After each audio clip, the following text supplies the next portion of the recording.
नमस्कार, मैं आपके साथ रंजना रावत और आप न्यूज 18 बिहार झारखंड का खास बुलेटिन खबर 1 मिनट देख रहे हैं। अगले आधे घंटे में बिहार झारखंड के साथ ही देश और दुनिया की बड़ी खबरों से रूबरू कराएंगे आपको। सिर्फ 60 सेकंड में खबरों की तह तक विश्लेषण करेंगे। देखिए खबर 1 मिनट।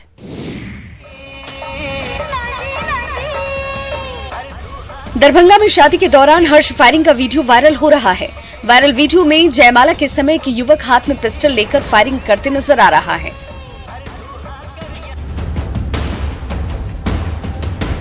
ये वीडियो बहादुरपुर थाना क्षेत्र के दिलवारपुर मोहल्ले का है, जहां शादी के दौरान ये हर्ष फायरिंग हुई। बिहार में हाल के दिनों में हर्ष फायरिंग की लगातार तस्वीरें सामने आ रही हैं। हर्ष फायरिंग के दौरान लगातार हादसे हो रहे हैं, लेकिन हर्ष फायरिंग की घटनाएं रुकने का नाम नहीं ले रही। बिहार सरकार ने शादी समेत अन्य खुशी के मौकों पर हर्ष फायरिंग पर रोक लगा रखी है, लेकिन प्रतिबंध के बावजूद आए दिन शादियों में हर्ष फायरिंग का मामला सामने आ रहा है।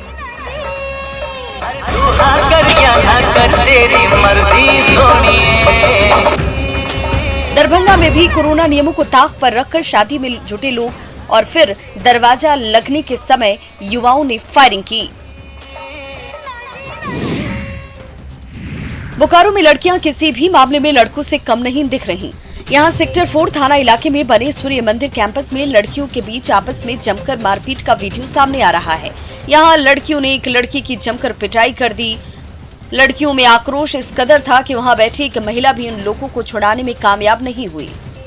बाद में मौके पर पहुंचे 2 लड़कों ने बीच बचाव किया और उन्हें शांत कराया। इधर आवारागर्दी करने वाली लड़कियों से स्थानीय लोगों में डर का माहौल है। आम लोगों का मानना है कि यहाँ अक्सर आवारा लड़कियों का जमघट होता है। मंदिर का प्रांगण असामाजिक तत्वों एवं आवारागर्दी करने वाले युवक और युवतियों का अड्डा बन चुका है। बैठल न हले जी, अब बैठल हले दोनों मारवा मारी ग्रुप बना के अइला या दोनों मारामारी करे लगे। सरेआम इस तरह से मारपीट और वहां मौजूद लड़कियों का खिलखिलाना समझना मुश्किल नहीं कि ये क्या कर रही हैं। सबसे बड़ी बात ये कि इन किशोरियों के बारे में क्या इनके परिजनों को पता नहीं है।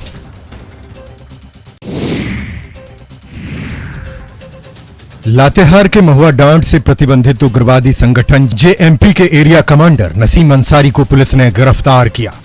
उग्रवादी नसीम अंसारी पर पावर ग्रिड में गाड़ी जलाने और फायरिंग करने के साथ ही तंबोली गांव में एक नाबालिग के साथ दुष्कर्म करने सहित कई संगीन मामले दर्ज हैं। वहीं महुआ डांड और नेतरहाट क्षेत्र में चल रहे विकास योजना को भी ये लगातार बाधित कर रहा था।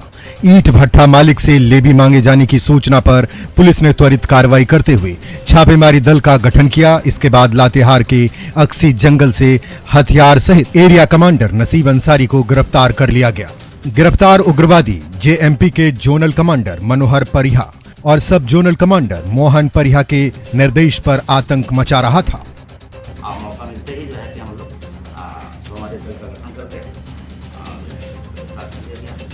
पुलिस ने पास से कई हथियार भी जब्त किए हैं। पुलिस फिलहाल पूछताछ कर रही है।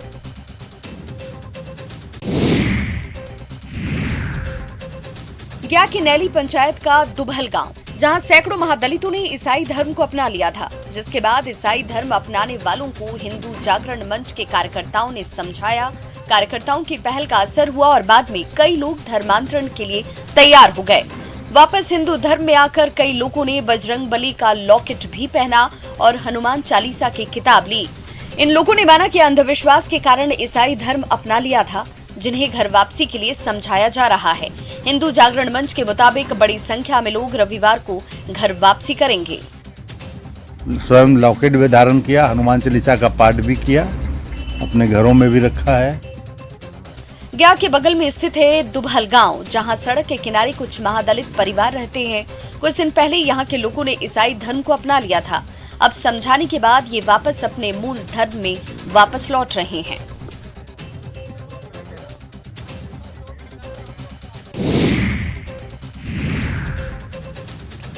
दानापुर पुलिस ने बाइक लूट गिरोह का पर्दाफाश किया है। गिरोह के 4 गुर्गे गिरफ्तार किए गए हैं, जिनके पास से 2 बाइक और हथियार जब्त किए गए।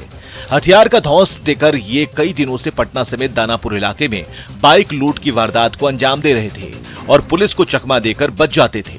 लेकिन इस बार पुलिस ने योजनाबद्ध तरीके से काम किया और इन चारों लुटेरों को जाल बिछाकर दबोच लिया। इन लोगों के द्वारा काफी घटनाएं की गई थी इसमें इन लोग की ये चारों लोगों की गिरफ्तारी की गई है। नौबतपुर थाने की पुलिस ने गुप्त सूचना के आधार पर कार्रवाई करते हुए सभी को उनके घर से गिरफ्तार किया है, जिसमें गोलू कुमार, सनी कुमार, रिकी कुमार और गौरी शंकर शामिल हैं। सभी लुटेरों ने कुछ दिन पहले नौबतपुर में हथियार की नोक पर बाइक लूट की वारदात को अंजाम दिया था। फिलहाल पुलिस सभी गिरफ्तार आरोपियों से पूछताछ कर रही है और आपराधिक इतिहास खंगाल रही है। शराबबंदी कानून लागू होने के बावजूद भी अवैध शराब की सप्लाई धड़ल्ले से जारी है। ताजा मामला पटना सिटी के अगमकुआं थाना क्षेत्र के धनु की मोड़ का है। यहां मंगलवार को गुप्त सूचना के आधार पर अगमकुआं थाना पुलिस ने छापेमारी की और शराब लदे एक ट्रक को जब्त किया। पुलिस टीम ने ट्रक पर लदे लगभग 500 कार्टन विदेशी शराब जब्त किया है, जिसकी कीमत 25 से 30 लाख के आसपास आंकी जा रही है। पुलिस को किसी भी प्रकार का कोई शक न हो, इसे लेकर शराब तस्कर ने शराब के कार्टन को चारों ओर से नारियल के बोरे से छिपा कर रखा था। फिलहाल पुलिस ने ट्रक चालक और खलासी को गिरफ्तार कर लिया है। गिरफ्तार ट्रक चालक और खलासी की निशानदेही पर पुलिस टीम अवैध शराब माफिया का पता लगाने में जुटी है। जी, गुप्त सूचना के आधार पर धन की मोड़ से एक ट्रक शराब बरामद की गई है। इसमें चालक और खलासी गिरफ्तार है। अवैध धंधेबाज तस्करी के नए नए तरीके अपनाते हैं। हालांकि पुलिस और उत्पाद विभाग की टीम लगातार इन पर दबिश दे रही है। पटना में ट्रक में छुपाकर शराब की खेप लाई गई थी, लेकिन मधुबनी में तरीका और भी अनोखा है। यहाँ भी पुलिस से बचने के लिए शराब के धंधेबाज आए दिन शराब की तस्करी के नए नए तरीके अपना रहे हैं। मधुबनी पुलिस ने शराब के धंधे से जुड़े कुछ ऐसे ही लोगों को पकड़ा है।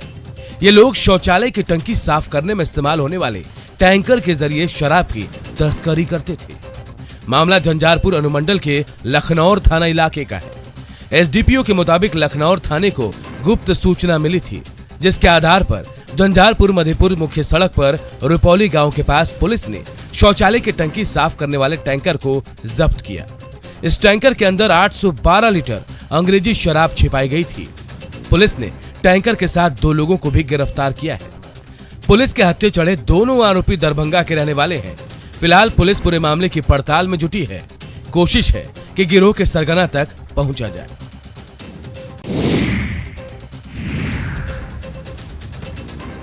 पूरी दुनिया कोरोना महामारी का दंश झेल रही है, वो भी पिछले 1.5-2 सालों से। पहली लहर, फिर दूसरी लहर और अब तीसरी लहर का डर है।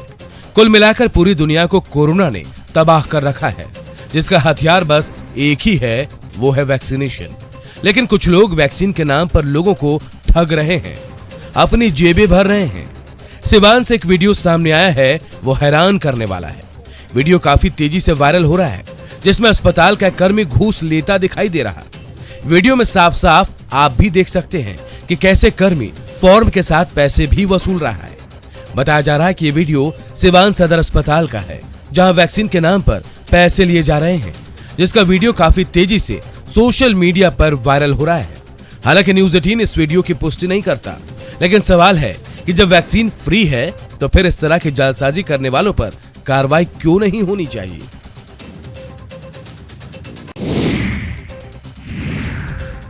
अस्पताल में दलालों के बढ़ते प्रभाव की कहानी और भी है। भागलपुर का सबसे बड़ा अस्पताल Jawaharlal Nehru medical college and hospital उनमें से एक है।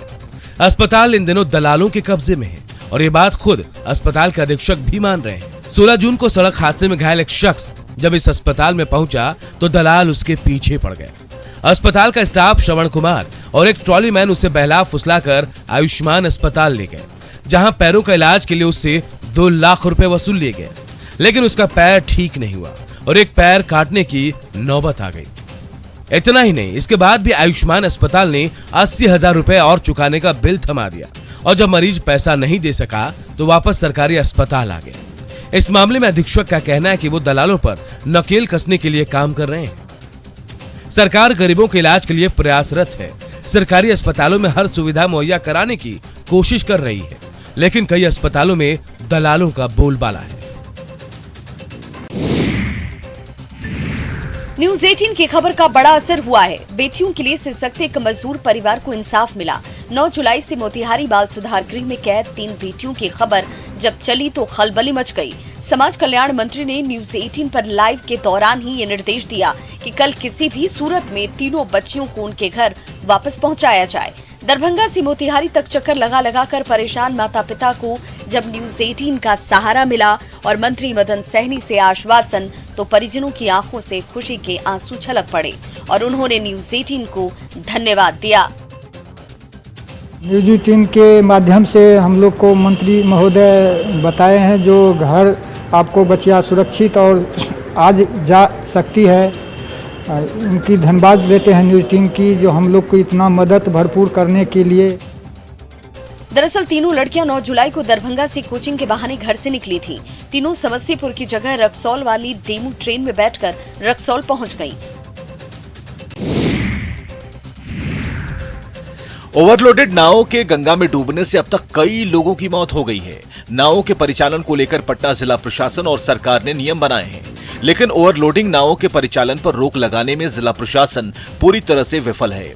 पटना में जिला प्रशासन के लाख निर्देश के बाद भी गंगा में ओवरलोडेड नावों का परिचालन नहीं थम रहा। दीघा घाट पर ओवरलोडेड नावों का परिचालन धड़ल्ले से जारी है। नाव पर क्षमता से अधिक यात्रियों को बिठाकर नदी पार कराया जाता है, जिससे किसी बड़ी दुर्घटना की संभावना से इनकार नहीं किया जा सकता। सोशल डिस्टेंसिंग का पालन न होने से कोरोना वायरस के संक्रमण का खतरा भी बरकरार है। रह गया कि नाव वाला पैसा लेता है, मानता नहीं है, नाव वाला को दबाव। इतनी संख्या में लोग सवार होते हैं। हम लोग तो बोलते हैं कि नाव के परिचालन में सबसे महत्वपूर्ण नियम है नाव पर क्षमता से अधिक यात्री नहीं बैठे, लेकिन इस नियम का पालन नहीं हो रहा। वहीं सूर्यास्त के बाद नाव का परिचालन नहीं करना है। चोरी छुपे नाव का परिचालन रात में भी किया जाता है। बाढ़ और पानी से परेशानी का अंत नहीं हो रहा। हर दिन लाखों की आबादी इससे प्रभावित हो रही है। दरभंगा में भी पानी का कहर जारी है। करोड़ों की लागत से बना पुल बाढ़ की पानी में बह गया, जिससे 10 से 12 पंचायतों के लोग प्रभावित हो गए। केवटी प्रखंड में पोखर बरही कोयला स्थान के पास लैला चौड़ में पुल का एक हिस्सा पानी में बह गया और पुल के बह जाने से बाकी हिस्सा भी अब क्षतिग्रस्त होकर बहने को तैयार है। करीब 7 साल पहले ये पुल बनाया गया था, तो उम्मीद थी कि लोगों को अब परेशानी नहीं होगी, लेकिन कुछ ही साल में पुल के बह जाने को लेकर कई सवाल उठ रहे हैं। वहीं चक्का लहवार, परसा, बिशनपुर, लालगंज, बाढ़ समेला जैसे कई गांवों के लोगों को अब 15 से 20 किलोमीटर की अधिक दूरी तय करनी होगी। इलाके में हर साल बाढ़ कहर बरपाती है। ऐसे में निर्माण कार्य भी इसको ध्यान में रखकर होना चाहिए, लेकिन यहाँ तो पुल 7 साल में ही टें बोल गया।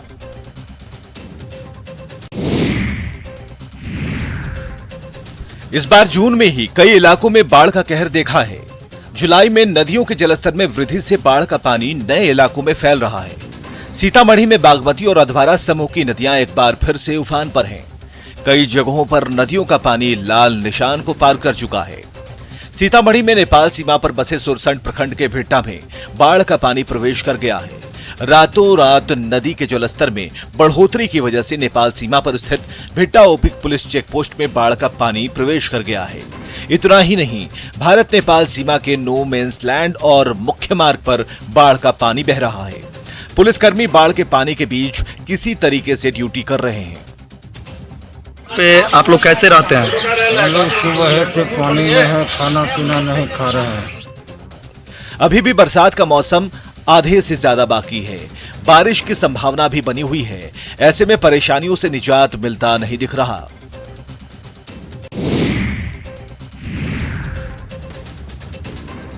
गंगा में उफान का असर साहिबगंज में भी नजर आने लगा है।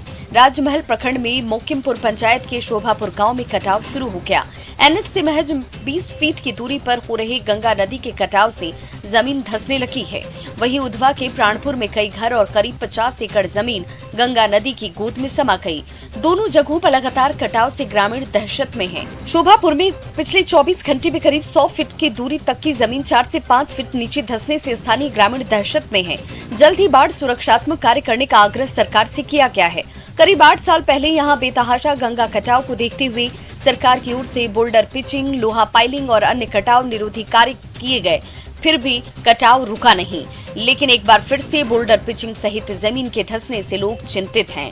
आशंका जताई जा रही है कि अगर समय रहते कटाव निरोधी कार्य नहीं कराए गए तो देखते ही देखते सैकड़ों घर गंगा में विलीन हो जाएंगे।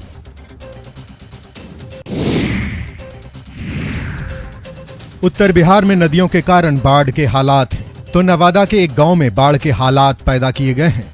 नवादा के रजौली प्रखंड के धमनी पंचायत में मकमहरुआ गांव है, जहां पानी जमा हो गया है। कई घरों में पानी घुस गया है, तो कई घर डूब के कगार पर हैं। ये सब हुआ है जल निकासी मार्ग को अवरुद्ध करने की वजह से।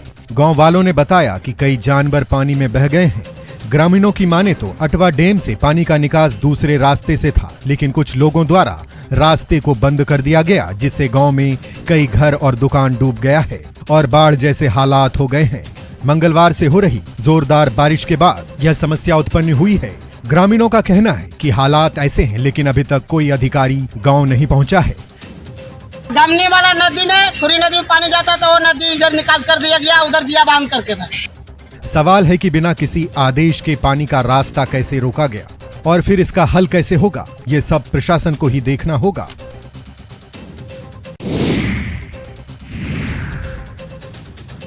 हिमाचल प्रदेश के शाहपुरा से एक हैरान करने वाली तस्वीर सामने आई, जहां उफान पर आए एक बरसाती नाले को कुछ लोग अपनी जान जोखिम में डालकर पार करते नजर आए। आरोप है कि इलाके के लोग प्रशासन से काफी वक्त से इस नाले पर पुल बनवाने की मांग कर रहे हैं, लेकिन जब सुनवाई नहीं हुई तो उन्होंने ये वीडियो बनाकर वायरल कर दिया। इस वीडियो में कुछ लोग अपनी जान को खतरे में डालकर उस बरसाती नाले को पार करते दिखे। इसके लिए उन्होंने एक जुगाड़ का पुल बनाया, पुल भी ऐसा कि जरा सी चूक होते ही किसी की भी जान आफत में पड़ जाए। हालांकि फिर उन लोगों ने उस पुल पर चलकर नाले को किसी तरह पार किया और दूसरी तरफ पहुंचे। इस दौरान पानी का तेज बहाव ऐसा था कि उसे देखकर किसी का भी कलेजा कांप जाए। अपनी जान जोखिम में डाल के इसको यहाँ पे क्रॉसिंग करवा रहे हैं। आप यहाँ पे देख सकते हैं कितना ज्यादा पानी है यहाँ पे। इस बीच कोई हादसा न हो, इसके लिए इलाके के कुछ नौजवानों ने उनकी मदद भी की। कोरोना संक्रमण की रफ्तार कम हुई है, लेकिन पॉजिटिव होने वाले मरीज रोज सामने आ रहे हैं। तीसरे लहर को लेकर सरकारें चिंतित हैं, लेकिन लोग समझने को तैयार नहीं। लापरवाही बरतने वाली तस्वीरें लगातार सामने आ रही हैं। राजधानी पटना के दीघा सब्जी मंडी की तस्वीरों को देखिए। यहाँ पहुंचे लोगों के चेहरे पर मास्क नजर नहीं आ रहा। सोशल डिस्टेंसिंग की बात ही बेमानी है। समझ सकते हैं कि लोग कितने लापरवाह बने हुए हैं। चिंता की बात यह भी है कि राजधानी में ये हाल है, वो भी दीघा सब्जी मंडी का, जहां पास में अधिकारियों का कार्यालय है, तो अधिकारी भी उदासीन बने हुए हैं। सब्जी बेचने वाला हो या फिर खरीदारी करने पहुंचा शख्स, सब के सब हैं लापरवाह। जी नहीं, कोरोना से हम लोग लड़ रहे हैं। कोरोना है, बहुत ऐसा व्यक्ति कहता है कि कोरोना नहीं है, कोरोना फिर बढ़ रहा है। तीसरी लहर के खतरे के बीच ऐसी लापरवाही परेशान करने वाली है। लोग अपनी जान से खिलवाड़ तो कर ही रहे हैं, दूसरों के लिए भी खतरा बढ़ा रहे हैं। और फिलहाल इस बुलेटिन में इतना ही। बने रहे न्यूज़ 18 बिहार झारखंड के साथ। ईटा तरम देखो उस पर चौकी रखे हुए हैं, तब आदमी सब अपना पूरा फसल एकदम बिल्कुल एकदम नष्ट हो गया है। भूखे प्यासे रोड पर ऐसे लोग रहते हैं। क्या करेगा सर, किसी को बीमार होता है ऐसे मर जाता है, क्या करेगा। खाने के लिए यहाँ तरस रहा है लोग।